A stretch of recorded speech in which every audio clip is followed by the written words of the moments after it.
Okay, so at this point in the lesson, it's always a good idea to make sure you have your notebook out, open, something to write with. We're going to go ahead and start the lesson today. Today's lesson is called cell specialization.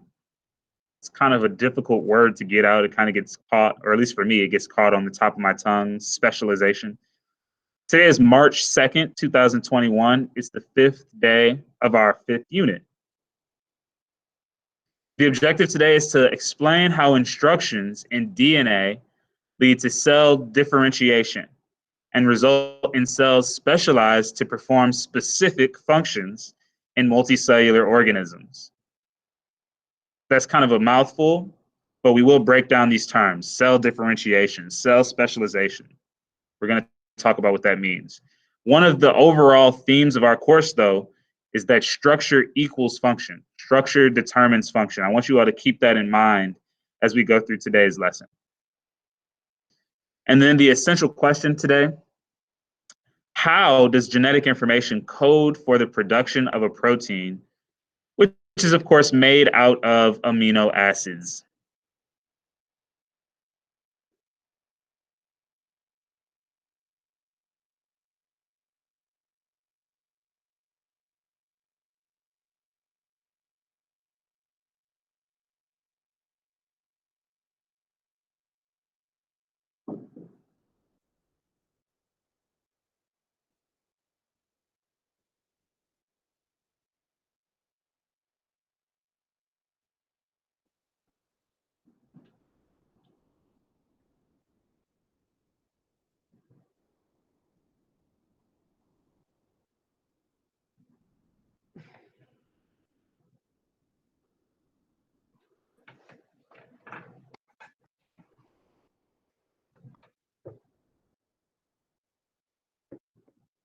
Okay, cool. Okay, so we're going to talk about something today that will also be a theme of this month, and then we'll go ahead and jump into the lesson. As some of you probably know, March is National Women's History Month. We concluded Black History Month this past Sunday. Now we're into another history month. This one focused primarily on the contributions of women to American society. This started as just a single week in Santa Rosa, California, which is in Sonoma County, in 1978. And it was celebrated in order to coincide with International Women's Day, which happens every year on March 8th.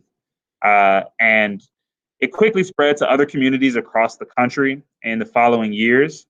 And so in 1980, only 2 years after this week was first started, President Jimmy Carter issued a presidential proclamation to declare the week of March 8th National Women's History Week. And this is something that's pretty common. You know, Black History Month also began as a week. It actually was the week of both Lincoln and Washington's birthday. But then, of course, it was expanded to a month. So same thing happened here with National Women's History Month. In 1987, when Congress passed Public Law 100-9, designating March as Women's History Month. Every year, there's a theme that is decided for National Women's History Month. Last year was supposed to be the centennial of the 19th Amendment to the Constitution, which allowed women in the United States to vote. You know, prior to 1920, women were not allowed to vote in the United States. And so it was only 100 years ago. But of course, because of the pandemic, which really began about a year ago today here in the United States, we couldn't really celebrate that theme of, you know, women's suffrage, women being able to vote. And so the theme has been extended to this year, 2021, and it's called Valiant Women of the Vote, Refusing to be Silenced. So we're going to focus on a couple different people throughout this history. I'm going to tie it into science as well as much as I can. But in some cases, we're just going to talk about some women who have made some pretty remarkable contributions to American society. Today, we'll start talking about Reverend Dr. Pauli Murray. This person is one of the more prominent figures in American activism and American scholarship, but she's not someone who we talk about very often. In fact, I didn't learn about Dr. Pauli Murray until I got to college and I was taking a class on the civil rights movement. But she's really the embodiment of what we often call a Renaissance person. Typically, you hear it referred to as a Renaissance man. The Renaissance traditionally was a time in Italy in I think, the 15th century, where wealthy men kind of got really good at everything. They were musicians, they were painters, they were orators, and so I like to refer to Dr. Pauli Murray as a Harlem Renaissance woman. The Harlem Renaissance took place in the 1920s in New York City. And it was a time when there were, it was the birth of jazz. It was a time where poetry was being produced by a lot of really famous and talented writers. It was a time when Black photographers were starting to make a name for themselves. And so, as the Harlem Renaissance woman, Dr. Murray did a little bit of everything. She was a poet. She published 2 books on poetry in her life. She was a writer, an activist, an organizer, a legal theorist, which we'll talk more about. And eventually later in her life, she became a priest. But early on in her life, she experienced a lot of struggles, as a lot of people did, a lot of Black people did at the time. She grew up in Durham, which is obviously only about 2.5 hours away from Charlotte. But early on in life, her mother died. I think she was 3 years old when her mother died of a brain hemorrhage. And her father, in his grief, had to be sent to a hospital for the Negro insane. At the time, of course, they separated Black people who were struggling from mental health crises from white people who were struggling from mental health crises. So he was sent to this hospital, and he was eventually beaten to death by one of the guards in this hospital. And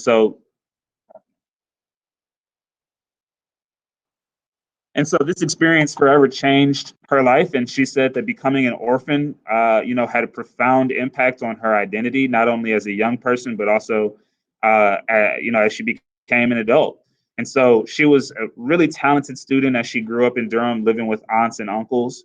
And she actually tried to apply to the sociology program at the University of North Carolina at Chapel Hill, but she was denied on account of her race, even though, as we can see, Dr. Pauli Murray, she's pretty light-skinned. So she knew she had white ancestors, and she could prove that those white ancestors had attended the University of North Carolina.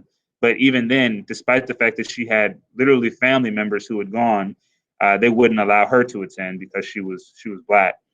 She ran into a similar issue trying to apply to Columbia University in New York City, where she was denied on account of her gender. So she couldn't get into Chapel Hill because of her race. She couldn't get into Columbia because of her gender. And this really, in many ways, symbolized the struggle that she experienced throughout her life. But eventually, she was able to attend Bennett College, which is in New York City. It's a women's college. It still exists today. She went on to graduate from Howard University, where she earned her JD, which is a Juris Doctorate. She became a lawyer. Along the way, she struggled with her gender identity. And I think in the year 2021, we're much more familiar with this problem, as certain people choose not to use the traditional pronouns. But in the 1950s and 40s, we didn't obviously have the language to really discuss that. So we see throughout her life that in her writing, she chooses not to refer to herself as a woman, but she doesn't go so far as to refer to herself as a man. When we look at her romantic relationships with other people, she does talk about the fact that she had romantic relationships with both genders, with both sexes, I should say. And so in many ways, she was experiencing some of what we might be more common with today, but which was, very uncommon at the time. And now some of the people who are the greatest historians of her life choose not to refer to her with she, her pronouns. They use they, them pronouns to refer to her. So she was kind of ahead of her time in that way as well. She ended up writing as a lawyer what became a seminal book called States' Laws on Race and Color. And that book was really the foundation of some of the NAACP's legal work throughout the South. And also she ended up writing a very, very popular and famous essay that ended up becoming the basis for Brown versus Board of Education in 1954. Later on in life, in the 70s, she became the first African-American woman in the United States to become an Episcopal priest. And she finished her life as a woman of the cloth. She continued on in this religious scholarship as well until her death in 1985. So this is someone, again, who I don't think, I know I certainly didn't know who she was in high school, but she has since become one of my favorite civil rights activists. She was always reminding civil rights leaders at the time, like Dr. King, that they needed to be including women in their discussions and also including women in leadership roles in the movement.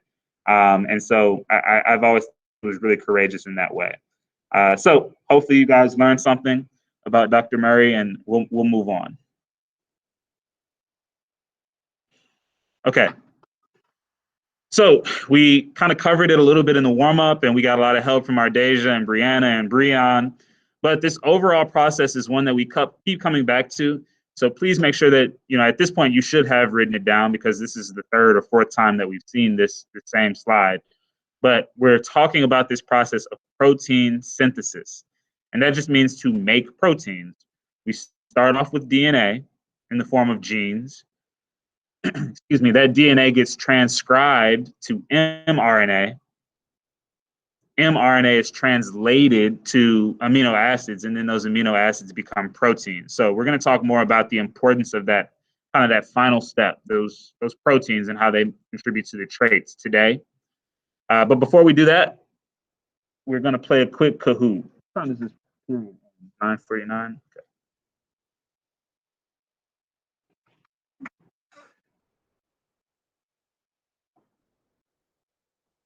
And you can do it on your phone, right, Brian?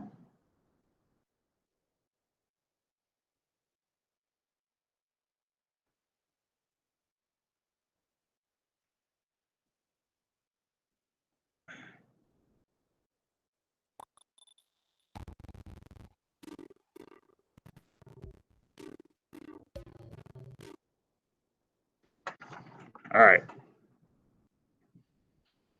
So www.kahoot.t774. 00.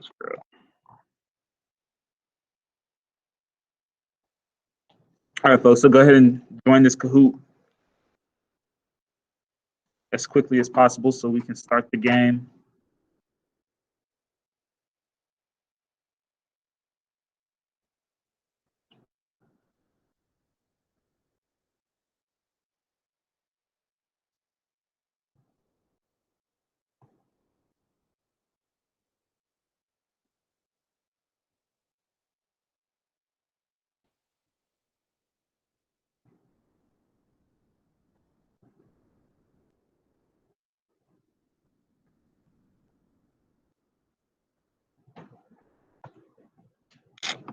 Thank you, Breon and Alex and Rudy and Ardesia and Chandler. Let's take about 30 more seconds to join. Of course, you will be able to join in progress if your internet is being a little slow. Thank you, Jason.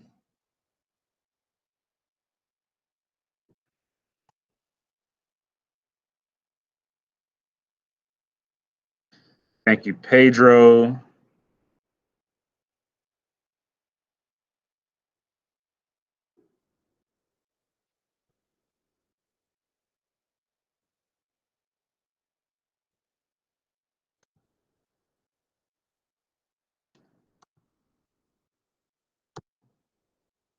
Thank you, Monet and Abraham. Okay.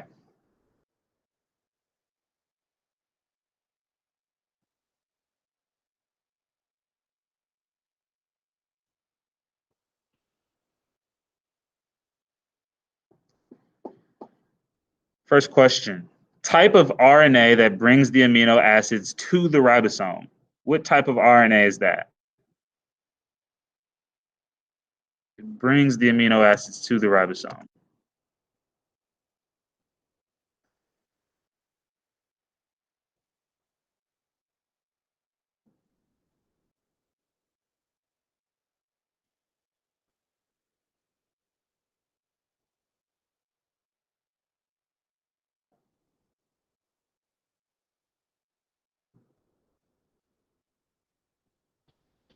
Okay, so the correct answer here is tRNA. This came up in the warm-up, but T stands for transfer. So it's literally the role of this molecule to transfer the amino acids from other places throughout the cell into the ribosome, where they will eventually become a protein.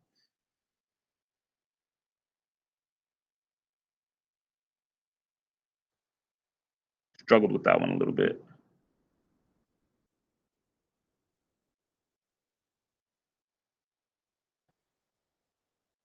The type of RNA that copies, the DNA to bring the code to the ribosome.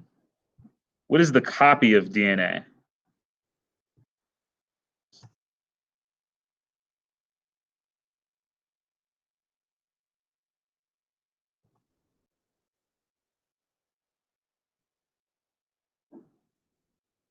You have a question, Ayana? Oh, okay.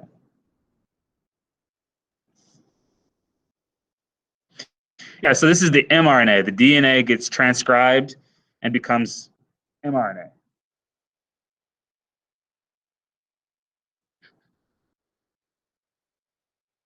Which of the following is not part of a nucleotide?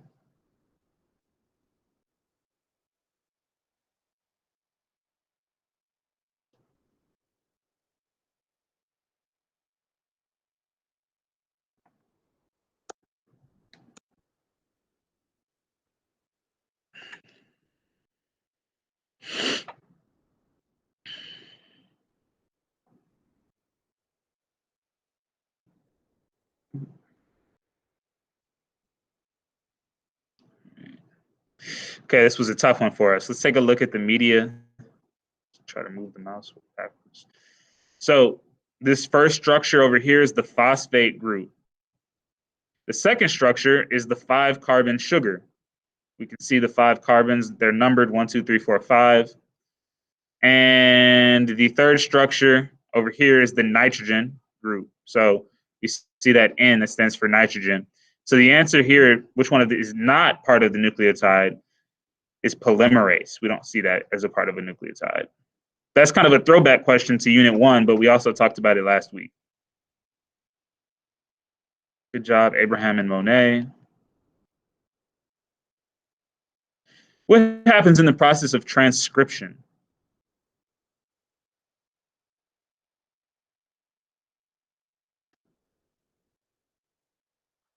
This should be a pretty easy one for us at this point.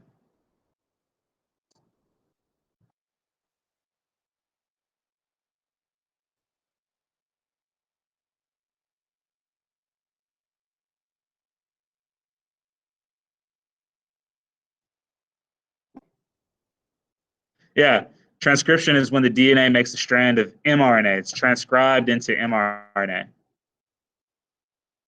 Big jump there from Ardesia. Okay. 6 questions left, I think. What happens in translation?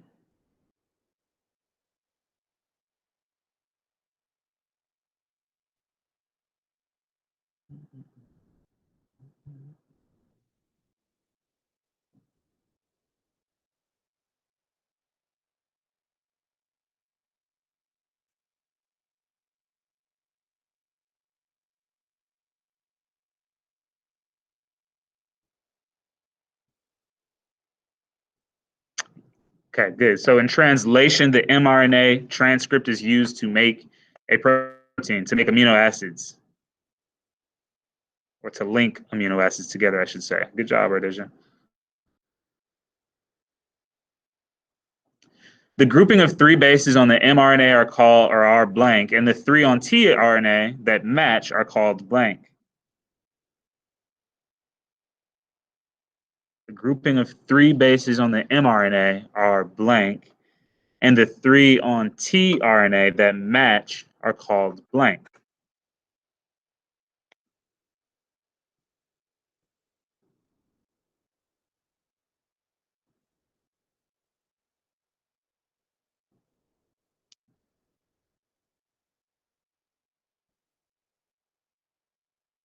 All right, so struggled with this one a little bit too. So the groups of 3 are called codons, and that's why we use those codon charts to help us figure out, which groups of 3 give us which amino acids.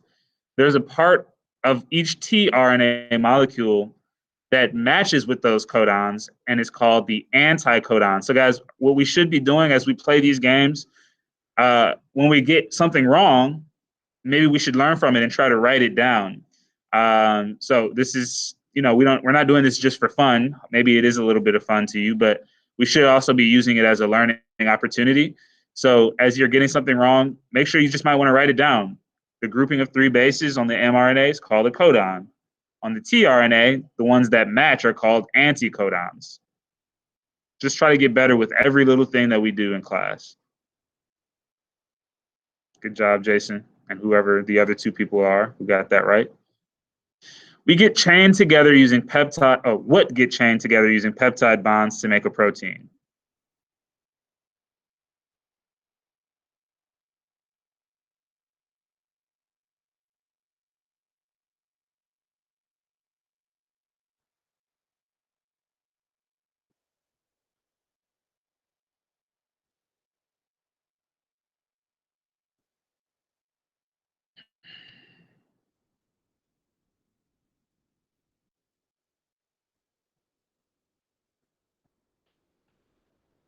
Yeah, amino acids. We've got an interesting little pyramid going here, 4, 3, 2, 1. Amino acids get chained together to make a protein. Good job, Gloria. And Chandler, looks like you made a jump as well. 3 questions left. What is the central dogma of biology? It's been on that same slide that we've seen 3 times, essentially. What is the central dogma?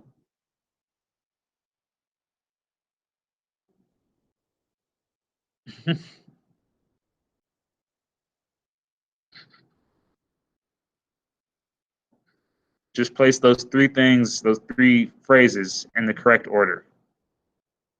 What do you start with? What do you end with?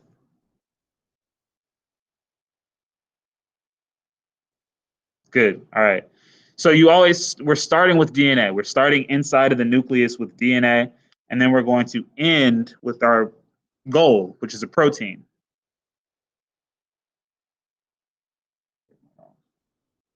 Two questions left. Uh-oh. Okay, it's pretty tight at the top. Good job, Alex. Good jump on that one. You too, Brian. Good job, Ayana. What is the complementary strand of DNA for the following gene?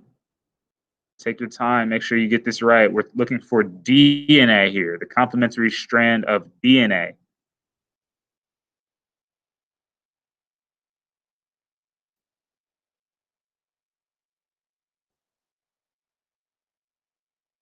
You should only have to look at one base to get this right.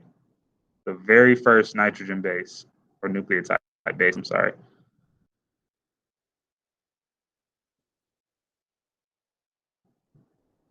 Okay. So I would like to see this number be a little bit higher because, first of all, it says we're looking for DNA. We know that DNA has what? Which letter? T. DNA has T. And so that automatically could have ruled out the red one. We see U's. I think you guys missed that one.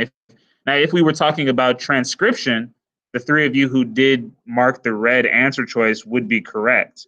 But we were talking just about the complementary strand of DNA here. No, there are no U's in DNA. So that means that all you needed to do was look at the very first nucleotide. A is complementary to T. So that means that the only answer choice that has T as its first nucleotide was the correct answer choice. Okay, good job, good job. All right, let's see if it comes down to this final question. Translate the following mRNA codon into an amino acid. A, U, C. Uh-oh, do you guys have the charts in front of you? Thought there would be a chart in the picture. What is it, Bri? Yeah, I printed one out for Brian yesterday. So guess.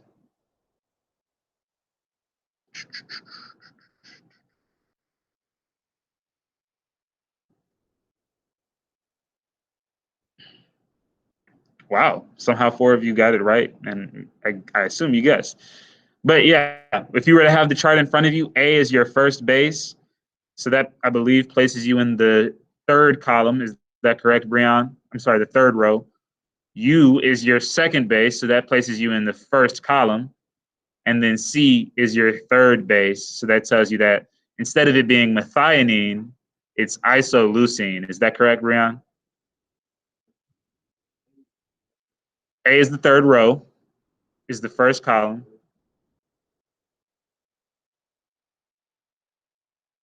So it tells you it's isoleucine instead of methionine, right? Good. Cool. All right, let's see how this turned up. 4, Rudy. Okay, so we struggled. If the third place person only got 4, Brian with 5. That means that Jason with 6 out of 10. Good job. But I know there are several others of you who were right behind. So, okay, we still need to do some more practice with this. Definitely understand. And you'll have your first asynchronous assignment for tomorrow because I really wanted you guys to just use the time to do makeup work. But we will have an assignment tomorrow.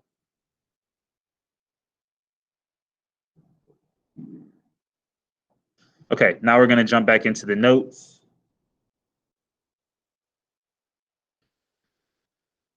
So, what is a gene? A gene is a small section of DNA that codes for a specific protein. And I will remind you that I recommend that you try to write down as much as possible, at least at the very least, the things that are highlighted.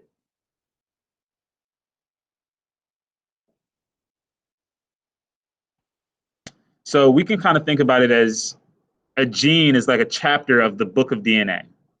It's just a section of the overall thing.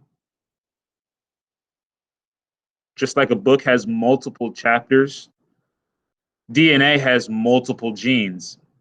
The fun fact states that in human DNA, there are approximately 30,000 genes, and each gene makes an average of 3 proteins.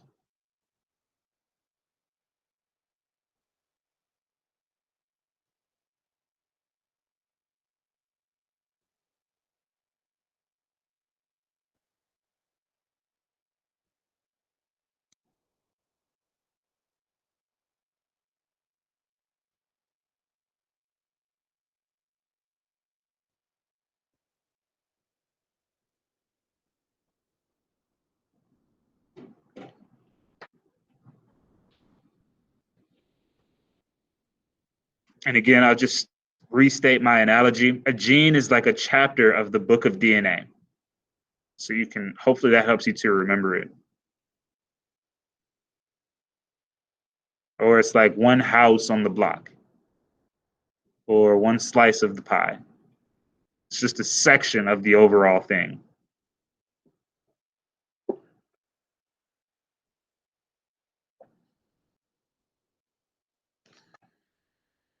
These genes go through a process of regulation. So this is another Sternger word that we might be able to connect things to. Gene regulation is the process of activating, meaning turning on, and deactivating, meaning turning off certain genes.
So in many ways, we can think about this like flipping a light switch. Our cells have ways of literally turning on certain genes when they want to, and turning on other genes when they want to, and then turning them off. So this is really the difference between the different types of cells in our body. Certain types of cells have certain genes turned on and every other gene turned off. whereas other types of cells have a different set of genes that are activated. And this is the process of gene regulation.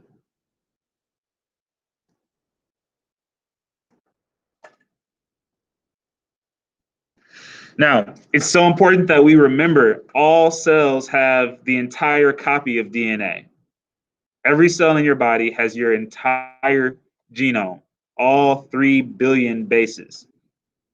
But, like I said, the cells have different genes activated. So this is why they end up having different shapes and different jobs. All cells have the entire copy of DNA, but only a small portion of that is used at any given time.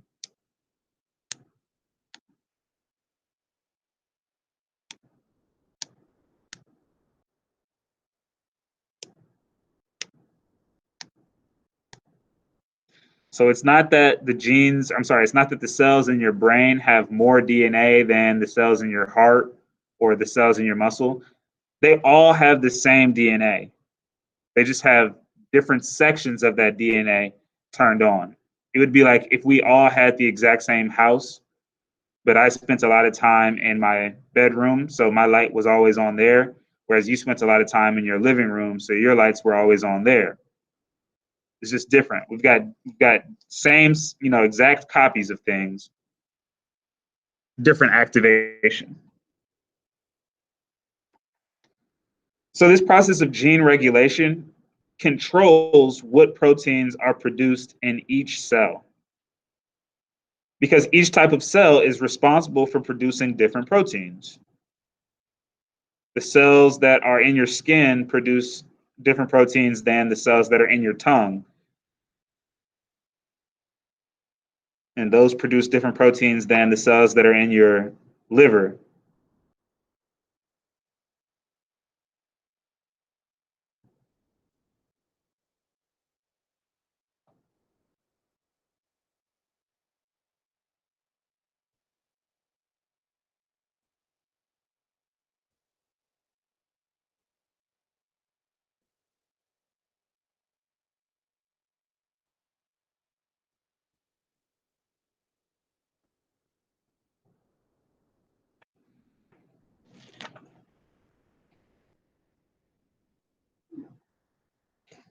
So we can see in this image that there are 4 genes. Kind of, it might be a little small, but hopefully we can see that there are 4 genes here. 2 of them are deactivated and 2 of them are activated. So the deactivated genes are not producing any proteins. The 2 activated genes are producing proteins. So the end result is that in this section of DNA, we're producing 2 proteins.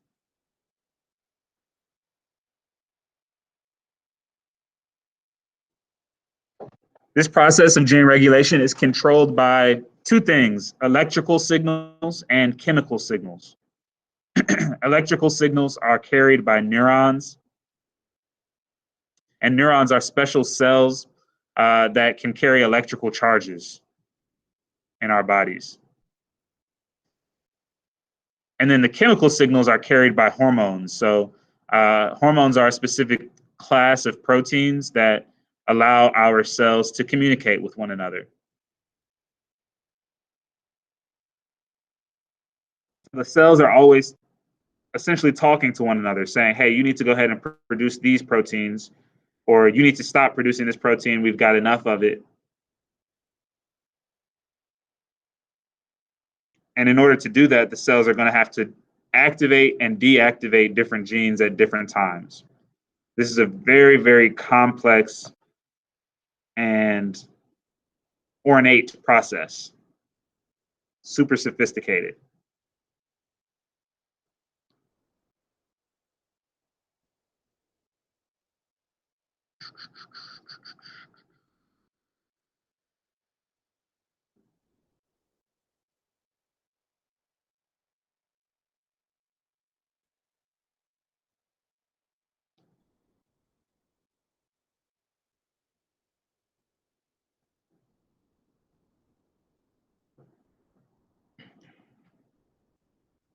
Okay.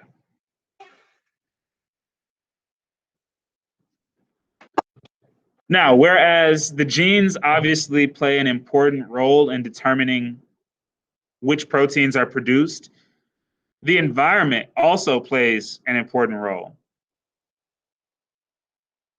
And when we talk about the environment in the context of genetics, oftentimes what we mean is diet. We could also be talking about physical activity. We could be talking about chemical exposure, temperature, amount of oxygen available.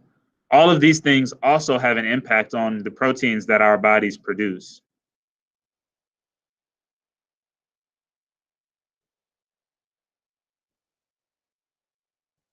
For example, if any of you are runners, you like to go for jogs or you run track, there is a tribe of Kenyans. So, in the country of Kenya on the continent of Africa, there is a tribe of people that have historically been really, really good runners. They win a lot of the global marathons, and scientists wanted to study why that might be. Why is this tribe of runners producing, this small tribe that is, fewer than 10,000 people, producing so many elite long distance runners? And so they studied them, they looked at their lungs, and what they came to find was that their blood actually carried oxygen better than the average person. And because of this, because their blood was carrying oxygen so well, their muscles were able to produce better energy for a longer period of time. And this allowed them to be better long distance runners. So, two things are happening there. This is not just some random example in which some group of people just happen to have the genes to carry oxygen better in their bloods.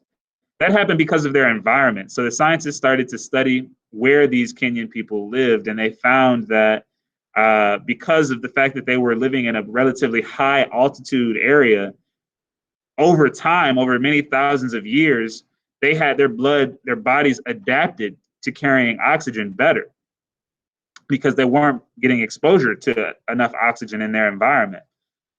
So we see how the environment then affected the genes, because now those genes for carrying oxygen in the blood really well are being passed on from generation to generation.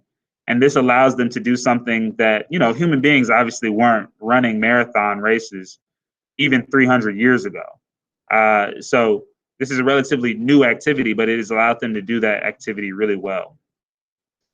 Another example that scientists often use are what is called twin studies. So they take two twins who obviously, they have almost exactly the same genome. They have the same genes for the most part. They're identical twins. And because of this, they should eventually have most of the same outcomes.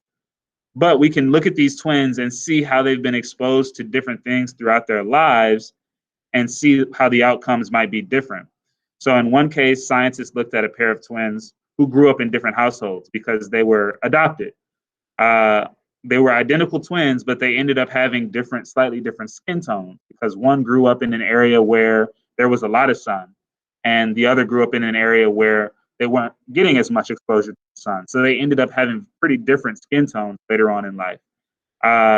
They ended up having slightly different hair textures as a result of some of the chemical exposures that they had had throughout their lives as well.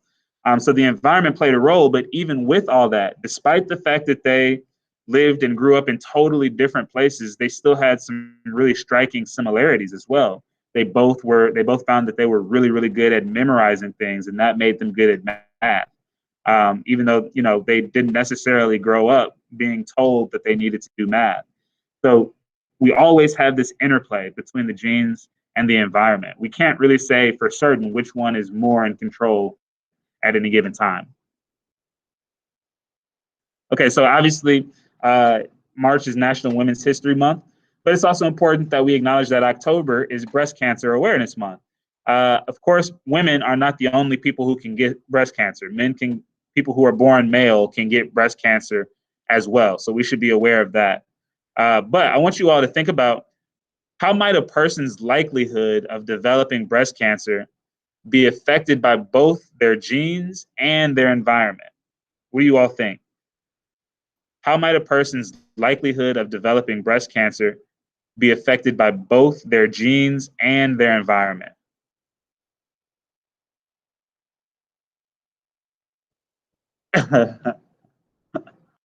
How might your environment impact your likelihood of developing cancer? And remember, when we say environment, we're not just talking about like outside. We're talking about the things that you eat, your type of physical activity. That's what we mean. So how might that affect your chances of getting cancer? Not sure? Okay. So the genes, let's talk about the genes. And there's nothing to write down here. I'm going to move through this pretty quickly. I know we only have like 15 minutes left.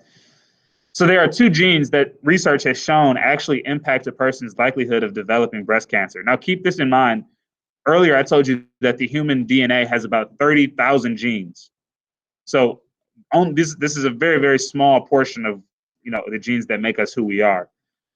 So these two genes have come to be known as the BRCA genes. BRCA stands for breast cancer genes, but you can just say BRCA. One of them is on the 17th chromosome. The other is on the 13th chromosome. And so we find that people who have mutations in one of those BRCA genes are more likely to develop breast cancer. If you've got a mutated BRCA1 gene, then your chances of developing breast cancer by age 70 are as high as 65%. That's very, very high. It means it's more likely that you will have breast cancer than it is that you won't. If you have a mutated BRCA2 gene, your chances are 45%, which is also quite high. That's basically 50-50. If you've got a normal BRCA gene, as most human beings do, the chances of developing breast cancer by age 70 are only 12%. So breast cancer is a relatively common cancer. It's one of the more deadly cancers for women. And at 12%, it does affect a lot of people. But when you've got one of those two genes mutated, your chances are greatly heightened. But genes aren't the only factors that contribute to potentially developing breast cancer, because there are other factors that are environmental and in some cases that are even controllable. So we can see some of the things that might contribute to increasing the risk of breast cancer here. Obviously, family history and gene mutation, that's basically what we were just talking about. But then also women who have children later in life are more likely of developing breast cancer. In fact, when a woman reaches the age of 35, she's what would be called a geriatric pregnancy. That means that she's considered old to be getting pregnant. And that means that she has to have certain tests done to ensure the health of the baby, but also her health. And then later in life, that increases the chances that she might have breast cancer. People who are born female who have their first menstruation early on, or if they have late menopause because of obesity, they're also more likely to develop breast cancer. Prolonged use of oral contraceptives, so that would be the pill. Women who have used the pill for 10 plus years are more likely to develop breast cancer. Alcohol intake and use of tobacco also are risk factors. So some of these are controllable. You can control how long you're using oral contraceptives, or if you use them at all. Obviously that's a personal choice. Alcohol intake, also personal choice. The decision to have a child late, I think most people would say that's a personal choice. And these are all choices that some women would happily make. And oftentimes women do make those choices. But at the same time, unfortunately, they've been shown to increase the chances of breast cancer. So in this example, we see how genes, as well as the environment, increase that risk. Okay, so we've got a few more slides. I know your hands are probably getting tired. So we've got this process of cell specialization, also known as cell differentiation. This is really the result of gene regulation. So all these Asians coming up. Gene regulation results in cell specialization, also known as cell differentiation. This is the process by which cells produce specific proteins, and that causes them to develop different structures. And as we've discussed before, structure determines function. So cells that have different shapes are able to do different things. The cells that are in your skin are shaped differently than the cells that are in your brain and your nervous system. And those are shaped differently than your muscle cells. The structure, meaning the shape and also the things that are inside of the cell, allow the cells to have different jobs.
Okay. Did I delete that? Yeah, I did. Okay. So stem cells are what we call undifferentiated cells. And stem cells appear early on in an organism's development.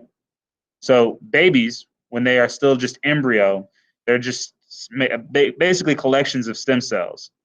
These cells have the ability to develop into specialized cells, and they will over time. But they start off as undifferentiated, meaning they don't have a specific job just yet. Eventually, over time, they will develop into a specialized cell. This is a complicated process.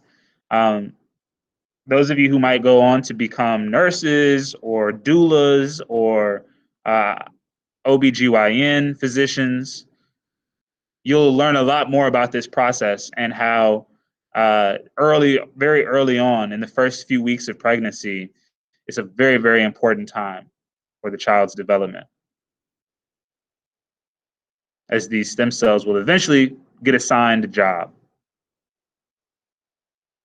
So what process are we seeing in this image? We can see cells dividing. What's the name of this process specifically? Good. Excellent. All right. This is called mitosis. Excellent. One cell is becoming two, two becomes four, blah, blah, blah. All right, so all cells really start off as undifferentiated, but as their genes get regulated, so we turn on certain genes and we turn off other genes, they become more specialized and develop diverse functions. So what started off as a stem cell, if we activate certain genes, it might become a blood cell or a fat cell or an epithelial cell, which is for your skin. So this process of gene regulation contributes to cell specialization. We regulate the genes, we turn certain genes on and others off, and that contributes to the cells having specific jobs.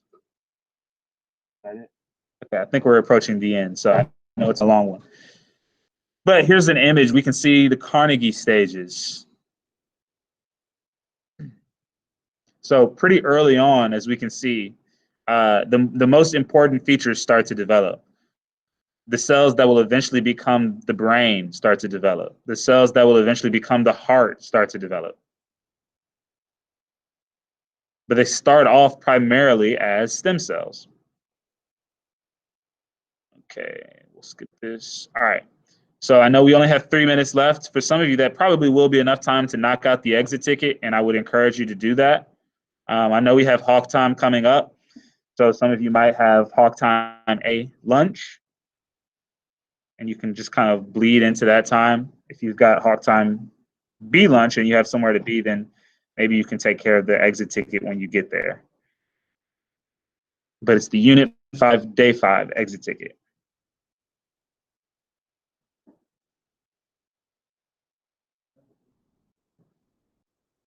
You might have to refresh your Canvas page because I did just recently publish it.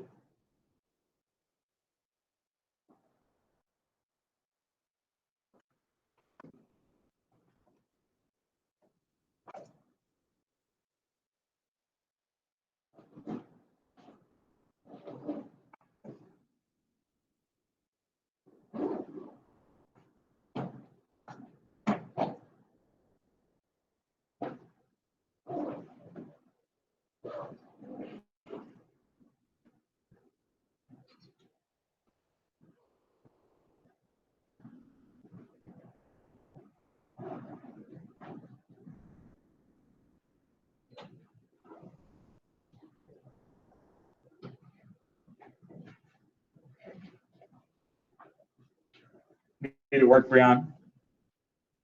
You still don't see it? Should be published.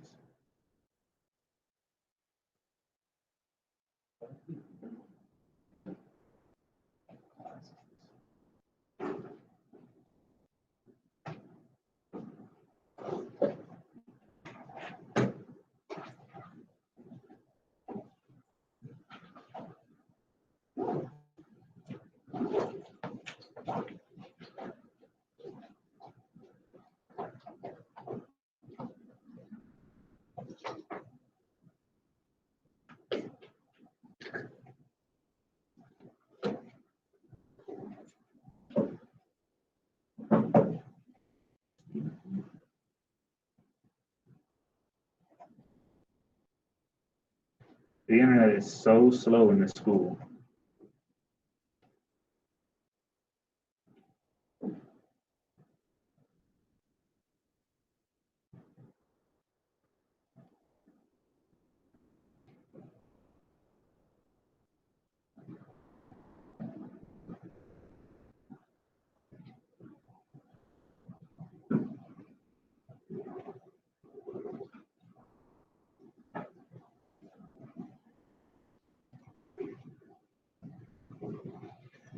Yeah, it should be there based on this student view.